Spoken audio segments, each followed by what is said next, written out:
마지막 심판, 참 무섭죠. 우리가 모두 겪어야 될 것이기 때문에 두렵습니다.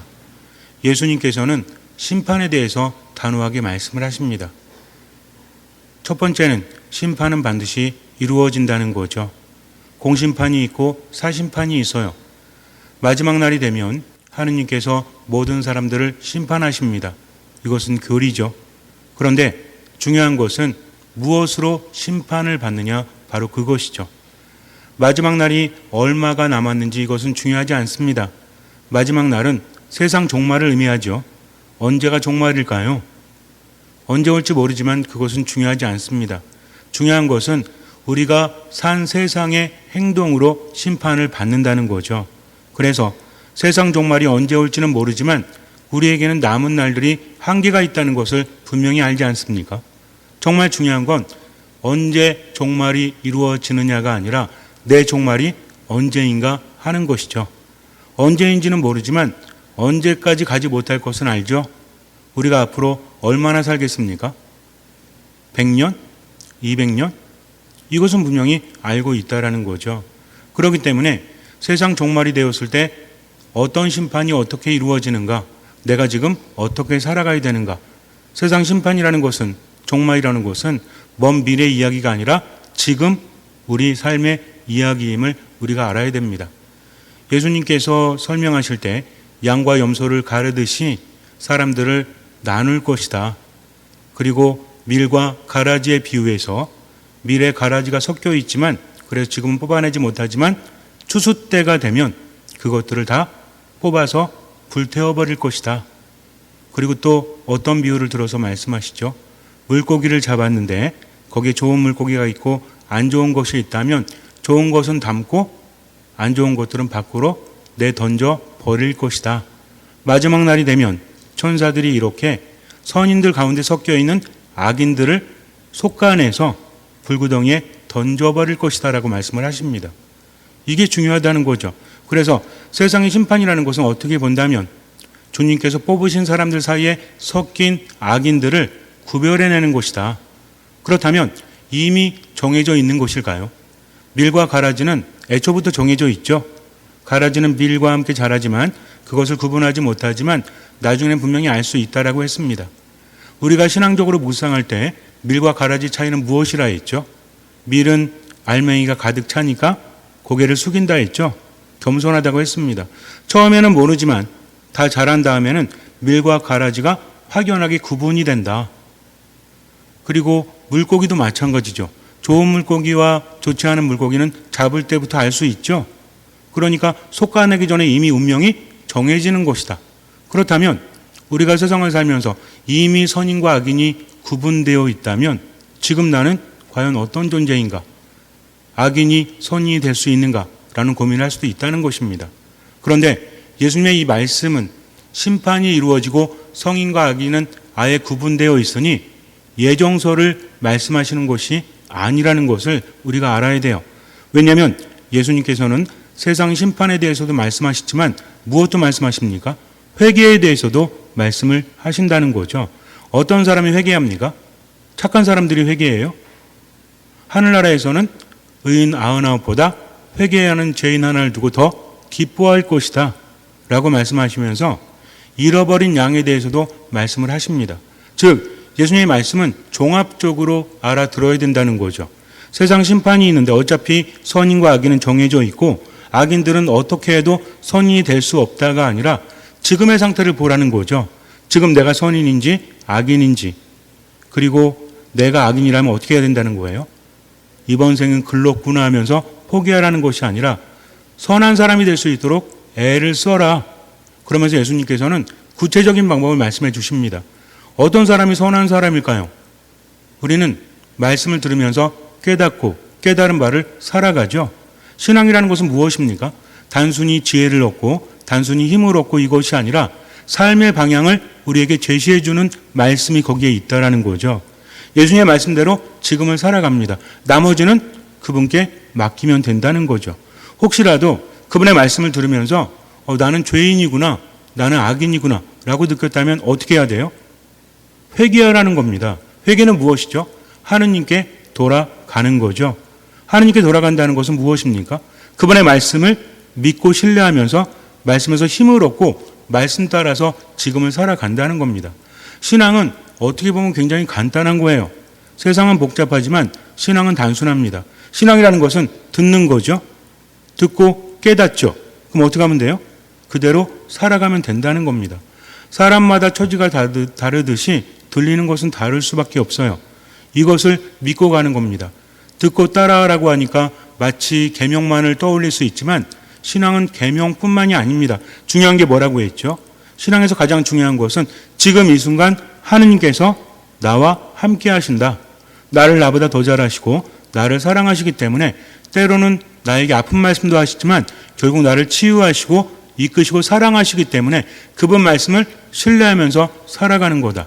내 삶이 완전히 망쳐진 것 같아서 내가 옳게 살지 못하고 죄를 짓고 죄 속에 파묻힌 것 같아도 그분께서는 우리의 죄를 눈처럼 희게 하시는 분이다. 어떻게 할 때? 그분 안에 머물 때, 그분을 따라갈 때. 그래서 나는 변하지 않는구나, 나는 잘못 사는구나, 이제는 나에게 희망이 없구나가 아니라 그럼에도 불구하고 하느님 때문에 희망을 가지고 지금을 살아가는 것이 바로 신앙이다. 지금 듣는 것이 중요하다고 했습니다. 그 말씀을 따라가는 게 중요한 거예요. 그 순간에 바뀌는 것은 내가 열심히 하고 대단하기 때문이 아니라 하느님께서 모든 것을 바꿔주시기 때문에, 그래서 내가 하는 모든 행동도 결국은 어떤 행위죠? 맡기는 행위예요. 인간은 희망이 없으면 안 한다고 했죠. 희망이 있기 때문에 할 수 있는 겁니다. 내 죄가 많고 바뀌지 않을 것 같아도 하느님께는 모든 것이 가능하기 때문에 지금 내 부족함을 내려놓고 그분을 따라가는 것이 신앙이요 겸손이라는 거죠. 겸손은 무엇이다?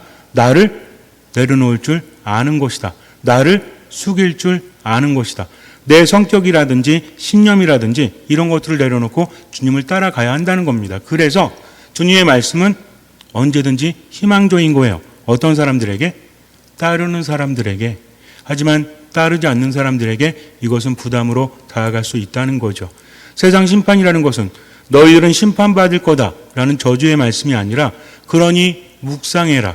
그리고 혹시라도 너희들이 선함에 속해 있지 않다면 지금이라도 선함으로 속할 수 있도록 회개해라. 그리고 나를 따라와라. 내가 너희와 함께 하겠다. 바로 이것입니다. 예수님께서 사람들을 치유하실 때 또는 마귀를 쫓아내실 때도 사람이 능력이 있어서 치유된 것이 아니죠. 그들은 어떻게 했습니까? 분명히 병을 앓고 있었어요. 고칠 수 없는 병들, 나병이라든지 중풍이라든지 이런 것들. 근데 어떻게 했죠? 그분께 나와 왔다는 것입니다. 중요한 것은 그분을 알았으면 그분께 가는 거죠. 이것이 최선입니다. 이게 맡기는 거죠. 그럼 그 사람들이 갈 때 어떤 마음이었을까요? 그분이 시키시면 뭐라도 할 거야. 이거죠. 내가 병을 치유받는데 가만히 들어보고 아주 아닌 것 같으면 안 하고 좀 옳은 것 같으면 하고 내 마음에 맞으면 하고 이런 것이었습니까? 아닙니다. 그분은 무엇을 걸었죠? 목숨을 걸었습니다. 무슨 얘기예요? 그분이 어떤 말씀을 하시든지 나는 그분을 따를 거야 라는 믿음이 있었기 때문에 그분 앞에 나아갈 수 있다는 거죠. 우리도 마찬가지입니다. 내가 여태까지 살아왔던 악습들 또 내 성격 잘못된 모든 것들을 자신 없어도 그분만을 바라보면서 내려놓을 수 있는 것이 바로 진정한 겸손이요 이것이 진정한 순명이라는 거죠. 그리고 믿음이라는 겁니다. 그러다 보면 무엇이 주어지죠? 체험이 주어집니다. 신앙에 있어서 이건 정말 대단한 겁니다. 내가 그분을 따라요. 때로는 힘들 것 같아도 어쨌든 지금 그분만을 보고 보이는 만큼만 들리는 만큼만 살아갑니다. 그러면 더 힘들어집니까? 아니면 더 안 힘들어집니까? 믿음이 있다면 힘들어도 더 큰 힘이 생겨날 수 있다는 거죠. 가끔 그럴 때 있잖아요. 산에 가자고 합니다. 나는 정말 산이 싫은데 그것도 동네 뒷산이 아니라 좀 높은 산을 가재요. 질질 끌려갑니다. 산 밑에 서요. 꼭대기를 바라보면서 어떤 생각을 해요? 한숨만 나오죠? 야, 언제 올라가? 힘들어 죽겠는데 기어 내려올 거에 다 또 올라가는지 몰라 라는 생각이 들 수도 있어요. 그런데 한 걸음 한 걸음 걷다 보면 중턱쯤에 이르렀을 때 기분이 어때요? 몸은 힘들어도 기분은 좋죠? 그래서 뭐라고 합니까? 다음에 또 오지. 올 때는 억지로 끌려왔던 사람이 또 오자고 합니다. 왜 그래요? 그 맛을 알기 때문이죠. 그래서 산을 타는 사람들은 힘들어도 알아요. 이 힘든 시기가 지나면 그 다음에 아주 행복한 시기가 온다는 것을. 근데 믿음 생활하면서 그것을 모르면 되겠습니까? 안 되겠습니까? 신앙생활을 하면 처음에는 하느님께 뭘 달라고 청하지만 그러나 하느님을 체험하면서 진정한 믿음의 맛을 알면 그 사람은 변화가 됩니다. 하지만 믿음 생활을 아무리 오래 해도 하느님 만나지 못하면 변화되지 못해요. 신앙은 무엇이기 때문에? 따름이기 때문에 그래요. 신앙은 듣는다고 했죠. 본다고 했죠. 그분 말씀대로 따라가는 겁니다. 이것이 함께하다 보니까 이끄시는 분은 하느님이시요 나는 따라가다 보니까 변화되는 것은 하느님이 아니라 내 자신이라는 거죠. 그러면서 나중에는 세상을 다르게 보고 세상을 다르게 들을 수 있다는 것입니다. 그래서 하느님의 말씀은 다 복음인 거예요. 심판에 대한 말씀도 나에게는 소중한 말씀이요 또 나에게는 보화와 같은 말씀이라는 겁니다. 중요한 것은 그분을 신뢰하기 때문에 그 말씀을 따라서 지금을 살아가는 거죠. 그래서 묵상하고 또 묵상해야 돼요. 내가 변화될 수 있도록 맡긴다, 기도한다, 그리고 실천한다. 이럴 때 신앙은 하느님 안에서 변화될 수 있는 것입니다. 그러나 나 자신을 바라보지 못하면 절대로 변화될 수 없다는 거죠. 반드시 심판은 이루어진다. 그런데 심판 안에서 내가 죄 속에 머물러 있다면 하느님 나라에 들어가지 못한다. 그리고 지금도 행복할 수 없다는 거죠. 며칠 전에도 그런 말씀을 드렸지만 죄를 짓는 사람은 죽어서만 벌 받는 것이 아니라 이 세상에서도 이미 벌을 받고 있다라고 했죠. 우리 몸이 그것을 알기 때문에 우리 마음이 그것을 알기 때문입니다. 그래서 하나님의 나라가 다가온다는 것은 심판때가 되었다는 얘기인데 하나님의 나라는 멀리 있지 않다고 했죠. 어디 있대요? 우리 가운데 있다라고 예수님 말씀하십니다. 그렇게 본다면 이미 심판은 이루어지고 있다. 중요한 것은 내가 그 안에서 어떤 선택을 하느냐에 따라서 심판의 결과는 달라진다는 거죠. 그래서 내 마음이 어디로 가는지 마음 안에서 이미 심판은 이루어집니다. 마음이 세상을 결정하기 때문에 그래요. 우리도 뭐 따라 살죠? 머리 따라 삽니까? 마음 따라 삽니까? 마음 따라 살잖아요. 아니 저는 바라는 대로 살아가지 못하는데요. 그 말이 아니에요. 마음이 어떤 것에 지배를 받고 있는가. 내가 마음 먹는다 이것을 말하는 게 아닙니다. 사람은 마음 따라 가는 거예요. 머리로 알죠? 뭐 알아요? 아, 착하게 살아야 되겠다. 또 가족들에게 잘해야 되겠다. 내가 예의 있는 사람이 되어야 되겠다. 사람들한테 실수하지 말아야 되겠다. 생각하죠? 겸손해야 되겠다 생각 안 하십니까? 나는 교만할 거야. 나는 나 중심으로 살아갈 거야. 라는 생각을 해요? 아닙니다. 겸손하게 살고 싶고 분명히 문제를 해결하고 싶은데 내가 말하는 것, 행동하는 것은 전혀 마음과 딴판이죠. 이걸 얘기하는 게 아니에요. 이것은 내가 마음을 먹는 거죠. 왜? 마음이 잘못됐기 때문에 마음을 무엇이 지배하느냐 그것이 중요합니다. 우리 마음이 있는 곳에 우리들의 삶이 있는 거예요. 그래서 내 마음을 들여다볼 수 있어야 됩니다. 무엇으로 우리는 심판을 받는다? 마음으로 심판을 받는다는 거죠. 하나님은 무엇을 보시기 때문에? 마음을 보시기 때문에 그래요. 성당에 앉아 있어도 마음이 하느님께 가지 않는 사람은 자기중심적인 사람은 아무리 기도를 해도 그것은 빈말에 불과하다는 거죠. 기도는 무엇이다? 하나님의 뜻을 내가 듣고 그것을 실천하는 거죠. 하지만 마음이 다른 데 있으니 자꾸만 빼앗기고 있으니 하느님께 가까이 가고 싶어도 이게 안 되는 겁니다. 그래서 그걸 먼저 알아야 돼요. 돼지 도축업자가 돼지를 굉장히 잘 잡고 있어요. 원래 돼지라는 동물이 잘 안 가려고 한답니다. 근데 그 사람은 어떤 노하우가 있는지 대부분의 돼지들이 순순히 도살장으로 들어가는 거예요. 신기했습니다. 그래서 물어봤습니다. 아니 어떻게 저렇게 돼지들이 순순히 도살장으로 들어갑니까? 그랬더니 도살자가 이렇게 말합니다. 이 돼지들도 똑같습니다. 그러나 한 가지 다른 것은 도살장까지 어느 정도 간격을 두고 콩이 떨어져 있다는 거죠. 그래서 돼지들은 도살장을 바라보지 못하고 눈앞에 콩만 보고 그것을 먹고 꼬리를 흔들면서 도살장으로 가게 됩니다. 결국 그들은 죽게 되는 것이죠. 라고 말했다고 해요. 마찬가지입니다. 우리는 분명히 알고 있어요. 그러면서도 자꾸만 악습에 빠져들고 자꾸만 하느님 안에 머물지 못하는 것은 지금 내 마음이 그리로 가고 있기 때문이라는 거죠. 이것을 명심해야 됩니다. 쉬운 얘기가 아니에요. 우리는 멀리 있는 하느님 나라보다는 가까이는 어디에? 콩고물에 더 관심이 있기 때문에 그래요. 이것은 인간의 본능입니다. 살고자 하는 거죠. 가지려고 하는 거죠. 그러나 분명히 말씀드리지만 삶이라는 것은 체험을 통해서 바뀐다고 했죠. 혼자 생각하고 혼자 판단하는 사람은 마치 산에 가는 사람들처럼 절대로 가지 않아요. 그러나 한번 가본 사람은 알게 되죠. 두 번, 세 번 가본 사람은 어때요? 즐기게 된다는 겁니다. 어린아이일 때는 어때요? 유혹에 쉽게 넘어가죠. 왜? 본능이 앞서니까. 그래서 불량식품이 어디 많아요? 어른들 다니는 회사 주변에 많아요? 아니면 학교 주변에 많아요? 지금이야 그런 게 별로 없지만 제가 어릴 때만 해도 학교 주변에 별의 게 다 있어가지고 선생님들이 하시는 말씀이 있어요. 불량식품 사 먹지 마라. 집에서 부모님도 뭐라고 하십니까? 불량식품 사 먹지 마라 하죠. 요즘엔 그런 말이 별로 없죠. 왜? 애들이 그런 거 잘 안 먹으니까. 옛날에 많았습니다. 근데 애들은 어때요? 이게 뭐가 들어가 있는지 어떻게 만들어지는지 신경 안 쓰죠.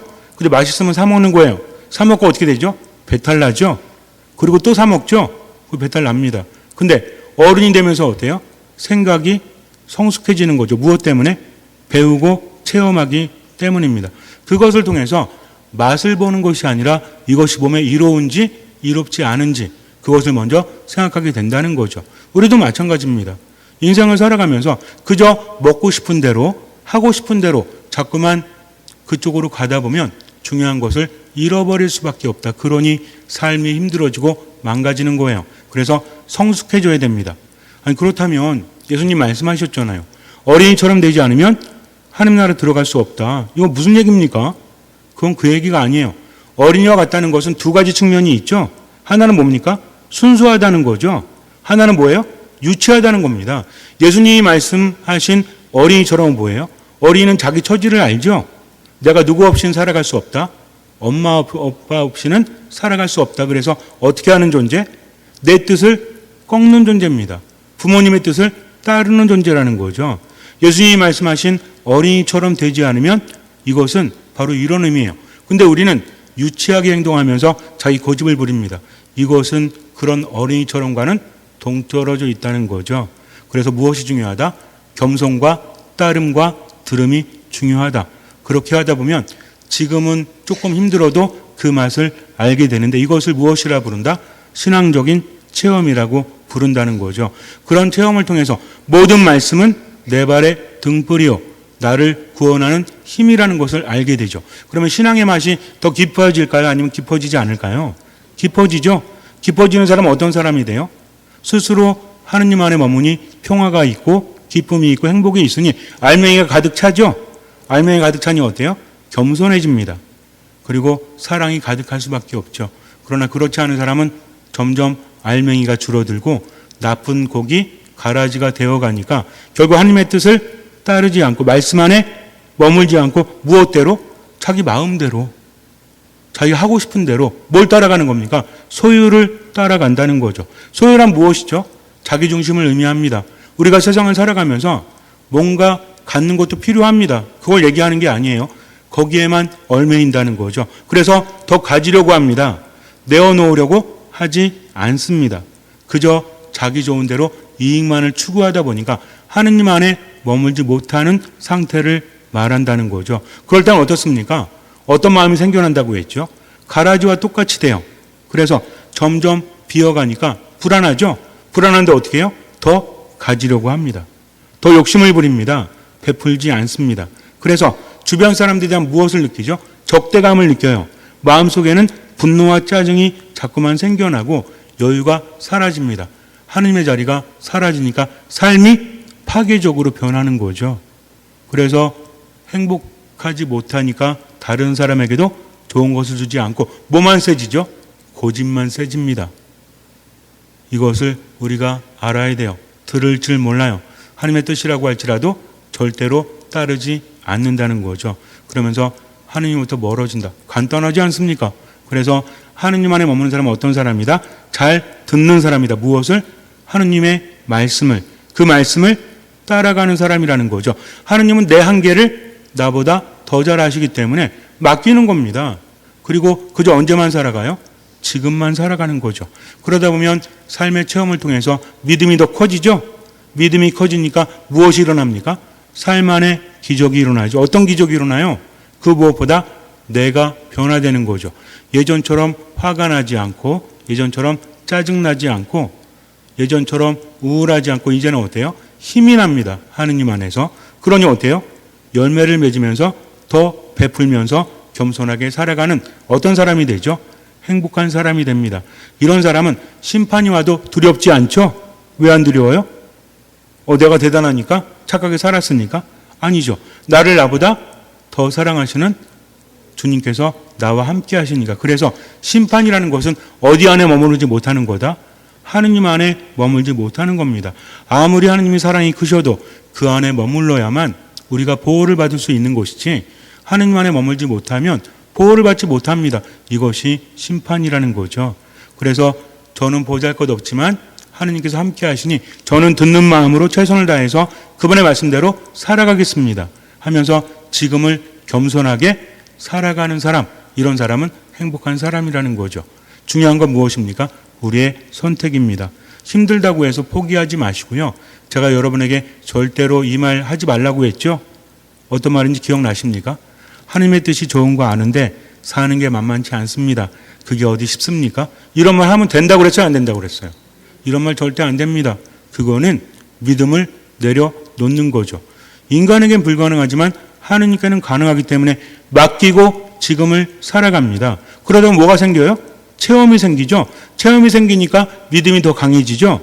더 많은 것을 갖게 됩니다. 그래서 예수님 뭐라고 하셨어요? 가진 사람은 더 많이 받고 가진 것이 없는 사람은 가진 것마저 빼앗길 것이다. 귀 있는 사람은 들어라, 알아들어라 말씀하십니다. 잠시 눈을 감으세요. 어쩌면 세상이 만만치 않죠. 우리가 마음먹은 대로 살아가지 못합니다. 하느님 안에 머물고 싶고요. 행복하고 싶고 겸손하고 싶어요. 그런데 삶이 나를 내버려 두지 않습니다. 나도 모르게 자꾸만 이끌리게 되죠. 소유를 따라서 살아가게 됩니다. 만만하게 보면 안 돼요. 정말 대단한 겁니다. 그러나 하느님께서 함께 하시기 때문에 보이는 만큼만 살아가는 것이 바로 신앙입니다. 혹시라도 지금 내 삶이 잘못된 방향으로 흘러가고 있어도 실망하지 마세요. 주님께서 함께 하십니다. 지금 이 순간 주님을 바라보는 거죠. 그분의 말씀을 듣는 겁니다. 그 말씀 안에서 힘을 얻고 생기를 얻으십시오. 그리고 말씀을 듣다가 이게 잘못됐구나. 내 삶이 보이면 최선을 다해서 고치려고 애를 쓰십시오. 하느님께 맡기고 기도하면서 겸손하게 듣는 마음으로 그렇게 살아가십시오. 그러면 주님께서는 나와 함께 하십니다. 하느님께서 함께 하시기 때문에 기적이 일어날 수밖에 없죠. 그러니 하느님의 말씀을 부담스럽게 듣지 말고 그저 들리는 만큼만 모든 것을 맡기고 겸손하게 지금을 살아가십시오. 주님께서는 그 믿음을 보시고 우리 삶에 놀라운 기적을 일으켜 주실 것입니다. 아멘.